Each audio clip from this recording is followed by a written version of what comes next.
शुभ प्रभात। आज की कक्षा में आप सभी का स्वागत है।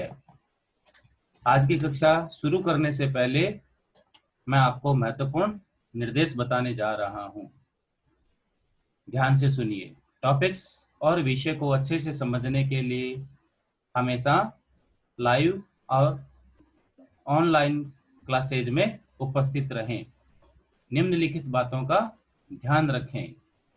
कृपया अपने फोन को क्षैतिज मोड पर रखें।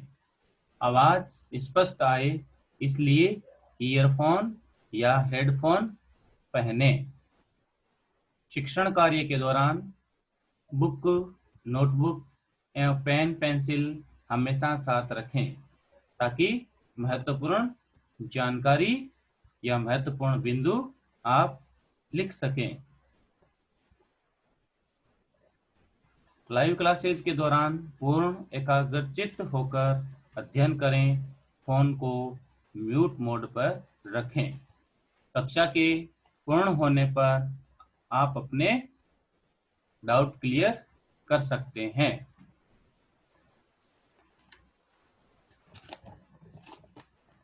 प्यारे बच्चों, मैं सुनील तिवारी आज कक्षा 7 विषय हिंदी प्रथम अध्याय से संबंधित अभ्यास प्रश्न कराने जा रहा हूं, जिन्हें आपको अपनी अभ्यास पुस्तिका में गृह कार्य के रूप में करने हैं।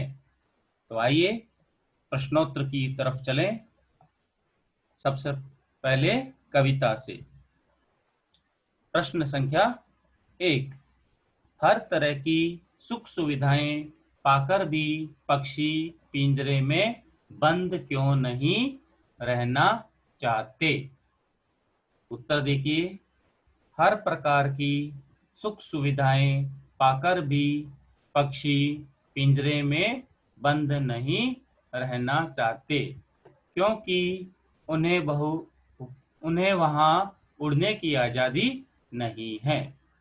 वे तो खुले आसमान में ऊंची उड़ान भरना, नदी झरनों का बहता जल पीना, कड़वी निम्बोरियां खाना, पेड़ की ऊंची डाली पर झूलना, कूदना, फुदकना, अपनी पसंद के अनुसार अलग अलग ऋतुओं में फलों के दाने चुगना और क्षितिज मिलन करना ही पसंद है।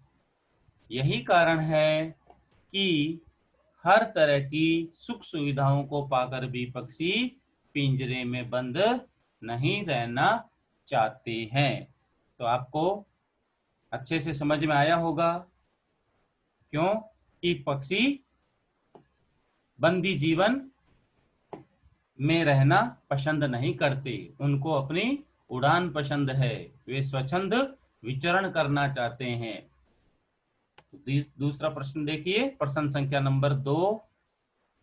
पक्षी उन्मुक्त रहकर अपनी कौन कौन सी इच्छाएं पूरी करना चाहते हैं? उत्तर। पक्षी उन्मुक्त रहकर अपनी इन इच्छाओं को पूरा करना चाहते हैं। नंबर 1, वे खुले आसमान में उड़ना चाहते हैं। तो पक्षियों की कौन सी इच्छा रहती है? खुले आसमान में उन्मुक्त रूप से उड़ना। नंबर 2, वे अपनी गति से उड़ान भरना चाहते हैं, यानी वो उड़ान में किसी प्रकार की कोई दखल नहीं चाहते हैं। नंबर 3, नदी झरनों का बहता जल पीना चाहते हैं। नंबर 4, नीम के पेड़ की कड़वी निम्बोरियां खाना चाहते हैं।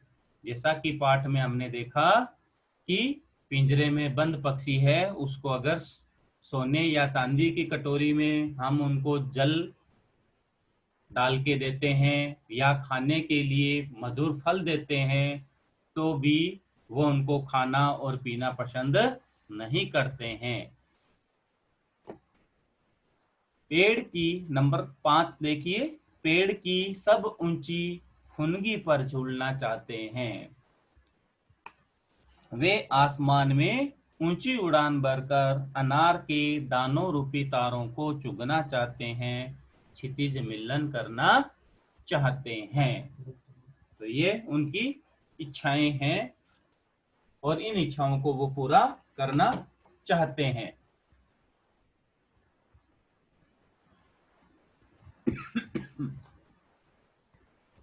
प्रश्न संख्या 3, यह भाव स्पष्ट कीजिए। या तो क्षितिज मिलन बन जाता या तंती सांसों की डोरी। उत्तर, इस पंक्ति में कवि पक्षी के माध्यम से कहना चाहता है कि यदि मैं स्वतंत्र होता तो उस असीम क्षितिज से मेरी होड़ हो जाती। मैं इन छोटे छोटे पंखों से उड़कर या तो उस क्षितिज से जाकर मिल जाता या फिर मेरा प्राणांत हो जाता, या मेरा क्या हो जाता, प्राणांत हो जाता। तो यहाँ देखिए, मैंने पाठांतर्गत आपको बताया कि जो क्षितिज शब्द है, इस क्षितिज का क्या अर्थ होता है। क्षितिज का क्या अर्थ होता है? क्षितिज का अर्थ होता है ऐसा स्थान जहां ऐसा स्थान जहां पृथ्वी व आकाश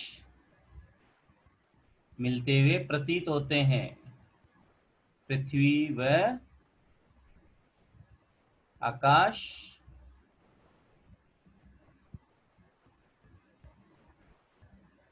मिलते हुए प्रतीत होते हैं। मिलते हुए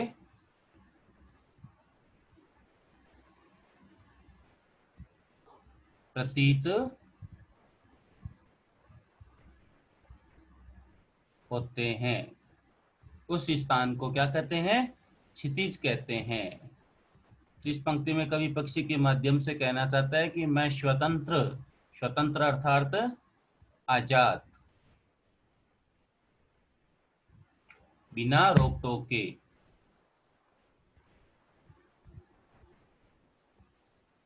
उस असीम क्षितिज से मेरी होड़ हो सकती है। होड़ का तात्पर्य क्या है?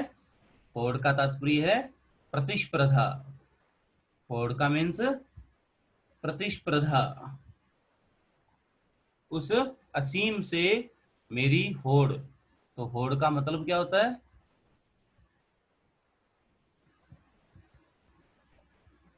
होड़ का मीन्स है प्रतिस्पर्धा।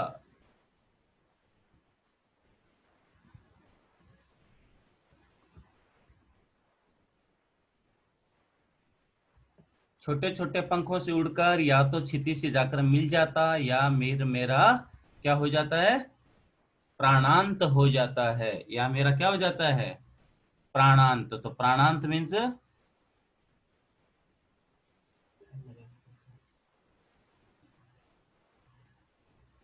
प्राणांत का मतलब क्या?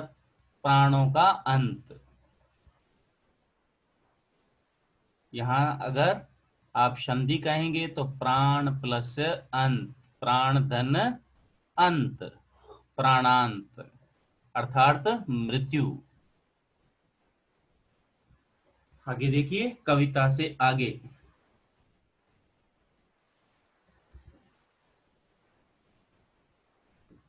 प्रश्न संख्या 1, कई लोग पक्षी पालते हैं, पक्षियों को पालना उचित है अथवा नहीं? अपने विचार लिखिए। क्या आपकी जानकारी में किसी ने कभी कोई पक्षी पाला है? उसकी देख रेख किस प्रकार की जाती होगी? लिखिए। तो जो हमारा पहला प्रश्न था, इसमें पक्षियों को पालना उचित है या अनुचित? उत्तर देखिए कि हमारे दृष्टिकोण से पक्षियों को पालना उचित नहीं है, ठीक नहीं है। इससे हम उनकी आजादी पर रोक लगा देते हैं। उनकी इच्छाओं, सपनों तथा अरमानों पर पाबंदी लग जाती है या लगा देते हैं। अतः पक्षियों को पालना सही नहीं है। उन्हें प्रकृति में स्वच्छंद विचरण करने देना चाहिए। उन्हें वहीं से स्वतंत्रता या प्रसन्नता मिलती है, यानी स्वतंत्रता से ही उनको प्रसन्नता मिलती है। तो हमारे दृष्टिकोण है, यहाँ पर तुम लिख सकते हो मेरे विचार से, हमारे विचार से।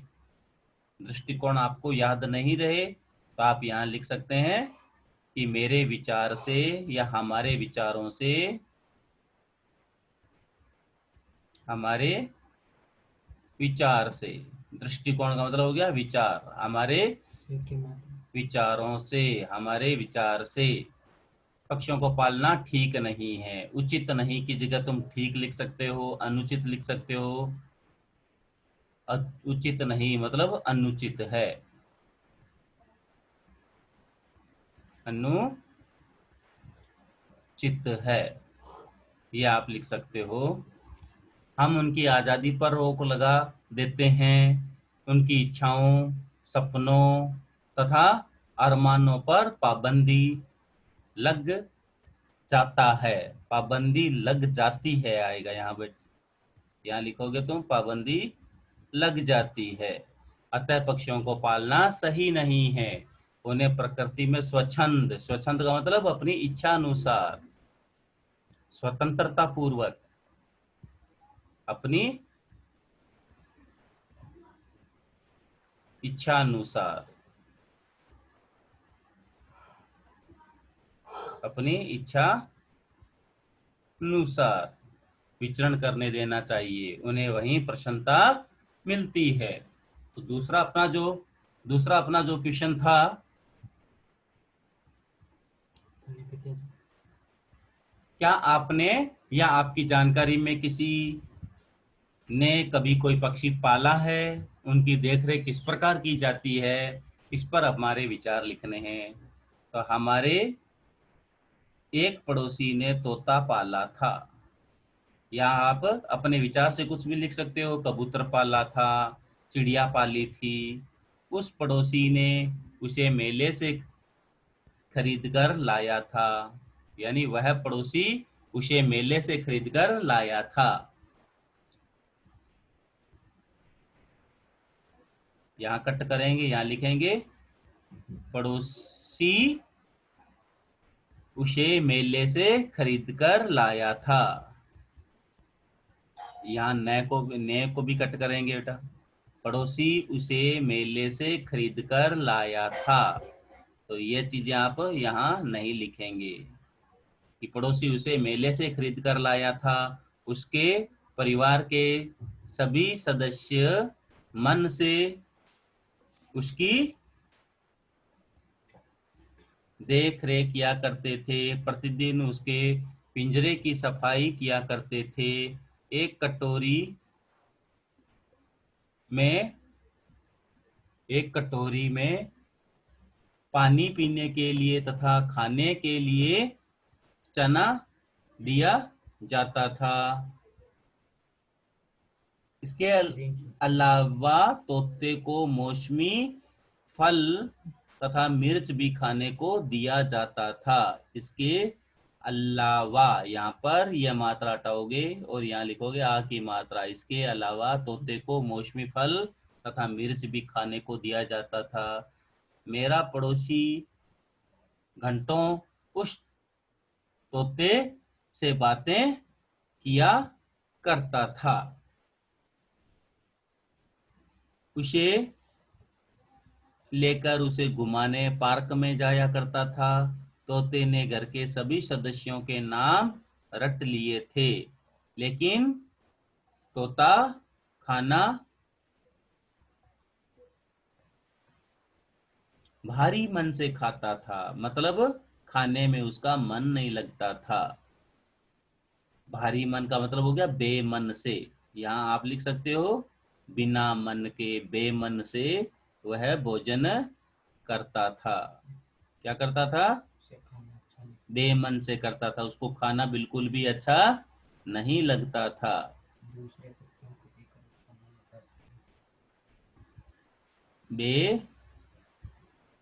बेमन से खाता था। क्या करता था? बेमन से वह खाना खाता था। जब मैं पड़ोसी के घर पिंजरे के पास जाता था तो वह हमारी ओर आशा भरी दृष्टि से देखता था। क्या करता था? आशा भरी दृष्टि से देखता था कि शायद मैं उसे आजाद करवा दूं। तो नेक्स्ट क्वेश्चन देखिए, ये दोनों अच्छे से समझ में आए आपको। प्रश्न संख्या 2, पक्षियों को पिंजरे में बंद करने से केवल उनकी आजादी का हनन ही नहीं होता अपितु पर्यावरण भी प्रभावित होता है, पर्यावरण को भी नुकसान उठाना पड़ता है। इस विषय पर 10 पंक्तियों में अपने विचार लिखिए। तो देखिए इसका उत्तर, इसका क्या जवाब है कि पक्षियों को पिंजरे में बंद करके उनकी आजादी का हनन, पक्षियों को पिंजरे में बंद करके उनकी आजादी का हनन होता ही है क्योंकि उनकी प्रकृति है उड़ना। प्रकृति का मतलब क्या होता है? स्वभाव। उनका स्वभाव, उनकी आदत क्या है? उड़ना। उनका स्वभाव उड़ना।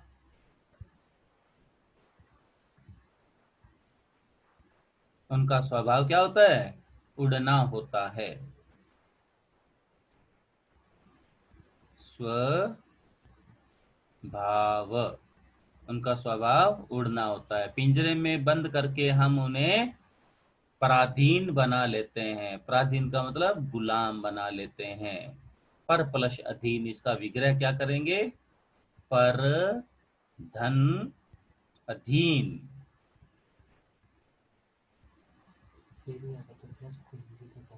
प्लस को क्या कहते हैं?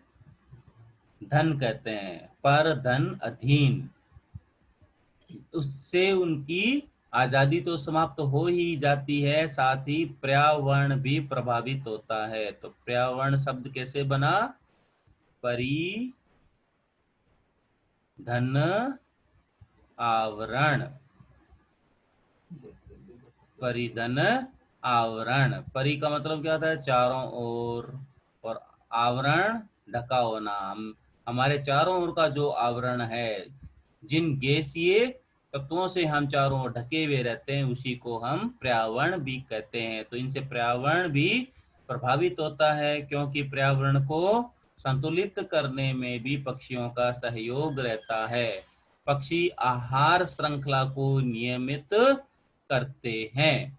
जैसे घास को टीडा खाता है, ये एक खाद्य श्रृंखला होती है।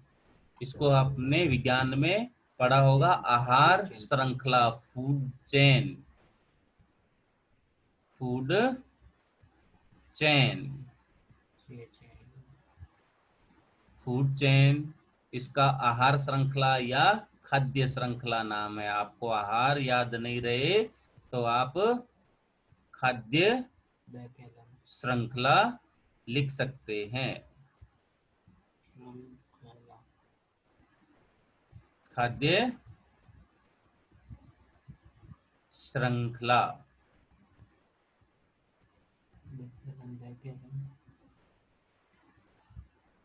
खाद्य श्रृंखला, जैसे घास को टीडा खाता है, टिड्डे को पक्षी खाते हैं, और यदि पक्षी ना हो तो टिड्डों की संख्या अत्यधिक हो जाती है, जो फसलों को नष्ट कर देंगे। यदि टिड्डे न हो तो घास इतनी बढ़ जाएगी कि मनुष्य परेशान हो जाएगा। तो यह है कि पक्षी को जब हम गुलाम बना कर रखते हैं, पिंजड़े में बंद करके रखते हैं, तो वह पर्यावरण को किस प्रकार से प्रभावित करता है। आगे का अपना जो है टॉपिक अनुमान और कल्पना संबंधी है। प्रश्न संख्या 1 देखिए। प्रश्न संख्या 1 देखिए कि क्या आपको लगता है कि मानव की वर्तमान जीवन शैली और शहरीकरण से, शहरीकरण को नगरीकरण कह सकते हैं, जुड़ी योजनाएं पक्षियों के लिए घातक है। पक्षियों से रहित वातावरण में अनेक समस्याएं उत्पन्न हो सकती है। इन समस्याओं से बचने के लिए हमें क्या करना चाहिए? हमें क्या करना चाहिए? वाद उक्त विषय पर वाद विवाद प्रतियोगिता का आयोजन किया जाए। यह अपनी कल्पना के आधार पर है। यह कहना गलत नहीं कि मानव की वर्तमान जीवन शैली और शहरीकरण से जुड़ी योजनाएं पक्षियों के लिए घातक है, क्योंकि शहरों में औद्योगिकीकरण के कारण विषैली गैसें, प्रदूषित जल पक्षियों के लिए हानिकारक होता है। जो बड़े बड़े कल कारखाने होते हैं, औद्योगिकरण मतलब बड़े बड़े कारखानों की स्थापना, तो बड़े बड़े जो कल कारखाने होते हैं उनसे जहरीली, विषैली का मतलब क्या होता है? जहरीली,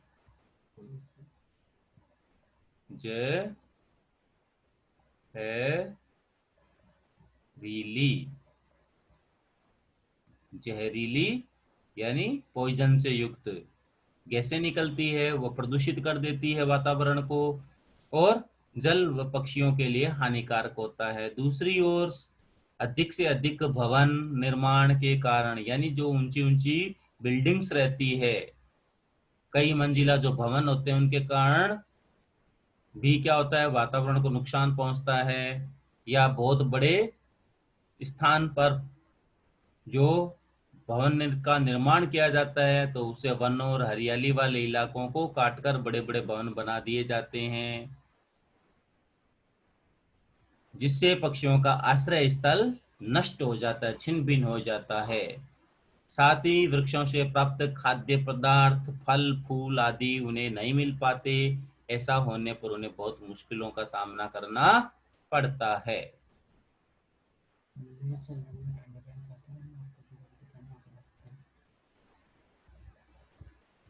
आगे देखिए, पक्षियों से रहित वातावरण में आहार श्रृंखला प्रभावित हो जाएगी, पर्यावरण संतुलित नहीं रहेगा।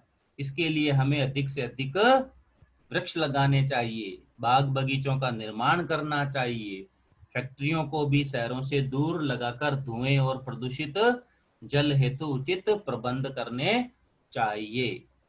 इन्हीं विचारों के आधार पर हम कला कक्षा में या अन्यत्र जगह वाद विवाद भी कर सकते हैं। इस विषय पर वाद विवाद भी किया जा सकता है। तो आपको समझ में आया अच्छे से? क्वेश्चन नंबर सेकंड देखिए, प्रश्न संख्या 2। यदि आपके घर के किसी स्थान पर किसी पक्षी ने अपना आवास बनाया है, किसी कारणवश आपको अपने घर बदलना पड़ रहा है, तो आप उस पक्षी के लिए किस तरह के प्रबंध करना आवश्यक समझेंगे? उत्तर देखिए, यदि हमारे घर में किसी पक्षी ने अपना घोंसला बनाया है, क्या बनाया है?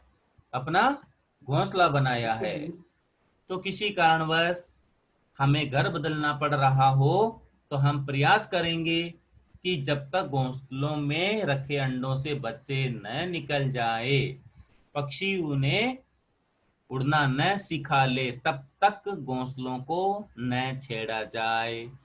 यदि फिर भी घर छोड़ना अनिवार्य हुआ, तो उस घर में जाने वाले नए परिवार से मिलकर अनुरोध करेंगे कि वे घोंसलों को यथावत रहने दें और उन्हें न छेड़ें, उनका ध्यान रखें।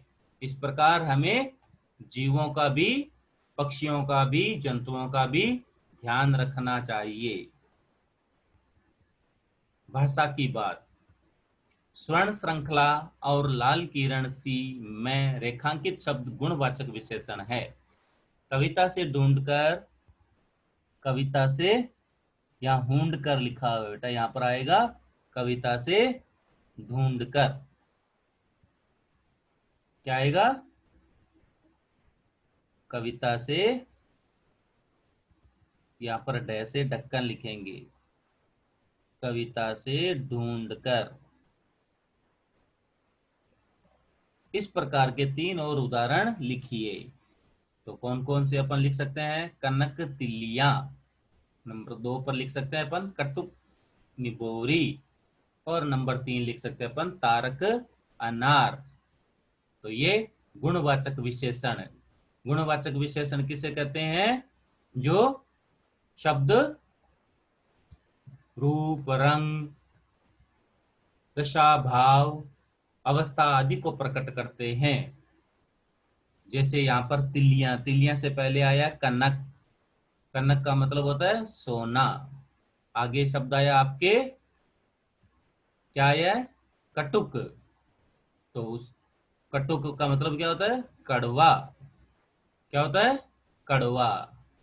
और अगला है तारक, यानी तारों जैसे। तो ये जो आगे के जो शब्द हैं, कनक, कटुक और तारक, यहाँ गुणवाचक विशेषण है। और ये किसकी विशेषता बता रहे हैं? तिल्लियां, निबोरी, अनार। देखो आगे प्रश्न संख्या नंबर 2। भूखे प्यासे में द्वंद्व समास है। शब्द आया हमारे पास यहाँ भूखे प्यासे। कौन सा समास है? द्वंद्व समास। कौन सा समास? द्वंद्व समास। इन दोनों शब्दों के बीच लगे चिन्ह को सामासिक चिन्ह कहते हैं। भूखे और प्यासे के बीच में जो लगा हुआ चिन्ह है, उस चिन्ह को क्या कहते हैं? सामासिक चिन्ह। इस चिन्ह से और का संकेत मिलता है। जैसे भूखे प्यासे का क्या बनेगा? जो समास विग्रह करने पर जो शब्द बनेगा वो बनेगा भूखे और प्यासे। इस प्रकार के 10 अन्य उदाहरण खोज करके लिखिए। तो ये जो भूखे और प्यासे किस प्रकार का जो समास है, यह कहलाता है द्वंद्व समास। क्या कहलाता है? द्वंद्व समास। तो जो ये हम जो उदाहरण पढ़ने जा रहे हैं, ये कौन से समास के हैं? द्वंद्व समास के हैं। तो द्वंद्व समास की क्या विशेषता होती है? शब्दों के बीच में योजक चिन्ह रहता है, जिन्हें हम सामासिक चिन्ह कहते हैं, जिसको हटाने पर लगभग लगभग और आता है। इसके अलावा भी अगर हम बड़ी कक्षा में जाएंगे या अन्य जो हम पढ़ेंगे, तो वहां आपको क्या लिखा हुआ रहेगा? या। इस योजक चिन्ह के स्थान पर या, अथवा,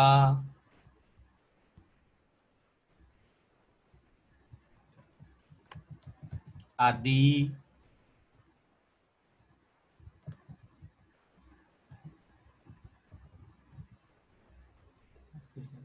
या, अथवा, आदि, ये शब्द भी आते हैं, तो वहां द्वंद्व समास होता है। तो आप याद रखेंगे और के अलावा क्या क्या शब्द आ सकते हैं? और के अलावा या, अथवा और आदि, ये शब्द भी होते हैं, तो वहां द्वंद्व समास होता है। तो देखिए उदाहरण, दाल रोटी। दाल और रोटी। अन्न जल। अन्न और जल। सुबह शाम। सुबह और शाम। पाप पुण्य। पाप और पुण्य। राम लक्ष्मण। राम और लक्ष्मण। सुख दुख। सुख और दुख। तन मन। तन और मन। दिन रात। दिन और रात। दूध दही।